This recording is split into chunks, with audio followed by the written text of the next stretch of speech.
kerjaan lain, data semua yang disebut segala sesuatu. Hari ini dia selesai. Percaya nggak, kemarin dari baru lagi? Betul tidak?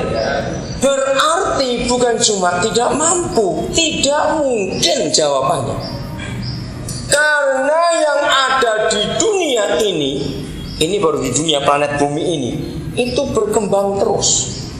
Nama penyakit saja, siapa masih ingat tahun 70-an saja, awal, jangan bilang 80-an sudah berubah. Saya masih ingat sampai tahun 70-an awal saja. Masih ingat orang-orang tua kita, kalau kita masih anak-anak pada waktu itu, di almari obat papa mama kita itu cuma ada obat panu, puyur bintang 7, turun panas, betul? Naspro, betul?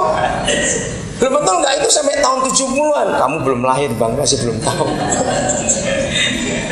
Nggak ada, paling obat merah, masih ingat saya itu, betul? Sekarang yang namanya lemari obat sudah kayak lemari pakaian. Betul nggak saudara? Kenapa?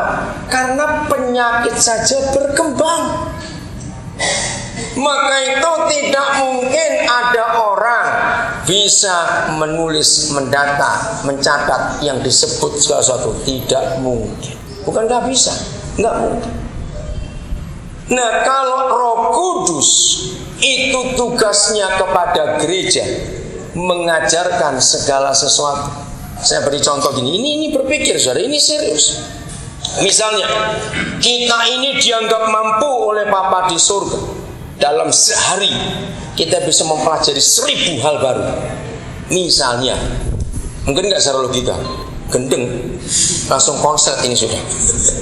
Nggak mungkin kita bisa belajar 1000 hal baru tiap hari. Tapi seandainya kita diberi kemampuan untuk mempelajari 1000 hal baru setiap hari. Saya tanya kepada saudara, sampai 43 tahun pun kita belajar, bisa nggak kita mencapai 10%-nya saja dari segala sesuatu yang ada di dunia ini? Nggak mungkin. Karena segala sesuatu itu, coba ya saya bagi sedikit aja.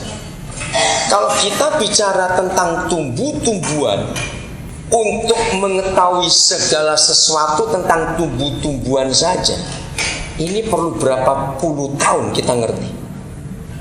Betul? Walaupun sudah banyak jenis tumbuhan yang punah karena manusia rakus. Belum soal binatang, belum soal macam-macam lah, apalagi yang elektro, yang komputer, semuanya.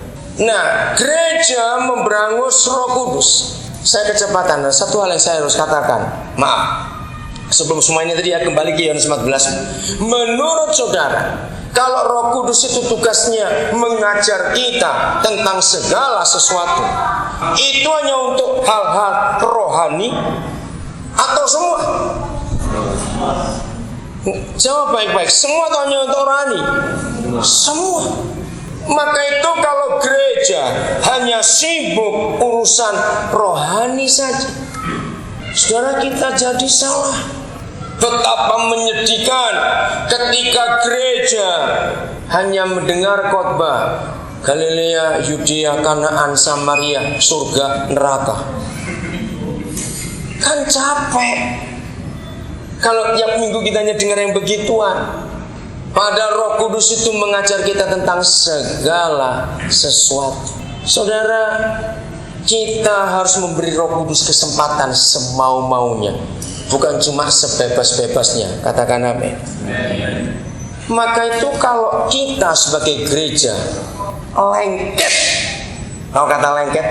Hanya pada satu pengertian saja, betapa bodohnya kita. Ketika diajak pergi, nggak bisa keluar karena lengket, karena nggak mau berubah pikirannya, maunya di situ terus.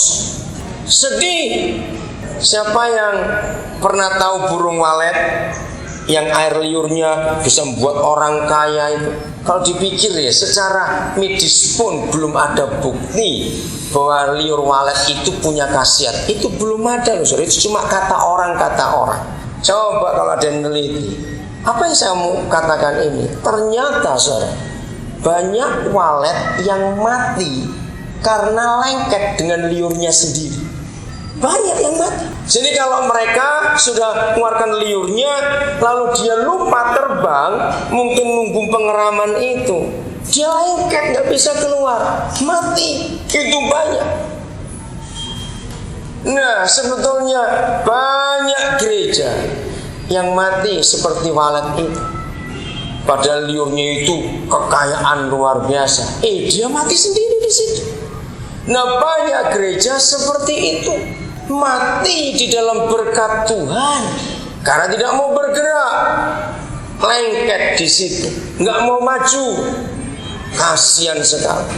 Jadi inilah tugas Roh Kudus. 1 Korintus 2. 1 Korintus pasal yang kedua. Tolong sampaikan kepada saudara rekan-rekan yang punya rumah ada sarang waletnya dan sudah kaya terus medit, suruh bertobat itu. Kalau Tuhan itu seperti saya, tak walik, ojo ngiler manuk nguyu wae. Tobat nanti orang itu. Betul enggak? Ya. Gak usah kamu ngiler, kencing saja situ sampai bangkrut orang itu. Ngerti? Kaya hanya jaga ke manuk, ngilernya sombong. Itu kurang ajar betul orang kayak begini. Sudah sombong medit lagi. Awas saudara. Ada 1 Korintus 2 ayat yang ke-9. Tetapi seperti ada tertulis, 1. Apa yang tidak pernah dilihat oleh mata. 2. Apa yang tidak pernah didengar oleh telinga. 3. Dan yang tidak pernah timbul dalam hati manusia. Semua yang disediakan Tuhan untuk mereka yang mengasihi Dia. Saudara, mari kita lihat ini. Coba saudara sebutkan segala sesuatu yang memenuhi 3 kriteria ini, itu namanya apa? Kalau saudara tahu sesuatu dan sesuatu itu memenuhi 3 kriteria ini. 1, mata tidak pernah lihat. Oke, saya mundur lagi. Apa bedanya tidak pernah dan belum pernah? Ayo, cepat. Belum pernah itu apa? Tidak pernah itu apa? Cepat. Hal apa? Kalau belum pernah kita lihat, itu sudah ada, cuma kita nggak tahu ada di mana. Kalau tidak pernah kita lihat, tidak pernah kita dengar, itu artinya memang tidak ada. Nah, sekarang coba beri saya sebuah definisi sesuatu yang memenuhi 3 kriteria ini. Mata tidak pernah lihat, telinga tidak pernah dengar, nggak pernah muncul dalam hati manusia. Berarti itu apa? Ayo cepat beri jawaban. Definisinya apa? Ayo cepat, jangan lama-lama. Pak maunya kering itu kasihan. Apa? Mukjizat, terlalu rohani. Ini loh, orang Kristen itu nggak bisa keluar. Dengar dulu ya. Orang Kristen itu ternyata kotak pikirannya adalah kotak rohani. Saya bersyukur Roh Kudus mengeluarkan otak saya dari kotak rohani. Maka tuh kalau saya ketemu orang bukan Kristen, saya pun bisa bicara dengan mereka karena nggak ada rohani saya bicarakan. Kepada orang yang belum Kristen, mereka nggak akan ngerti hal rohani, betul nggak? Oke, nggak salah, betul itu mukjizat, tapi bukan itu. Ayo, yang lain cepat. Apa? Hal baru, hampir betul. Benar, hal baru.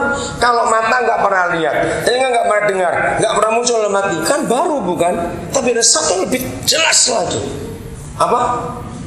Yang belakang saya dengar ada kata apa? Ayo cepat, gak usah ragu-ragu, salah pun nggak apa-apa. Ayo, apa itu? Apa? Ayo, jangan lama-lama. Hal baru betul, tapi kurang tepat kata-kata itu. Apa? Nggak usah ragu-ragu apa? Yang akan datang belum tepat. Apa? Nggak, tadi ada suara perempuan saya dengar. Apa? Dia itu nggak punya kerjaan lain.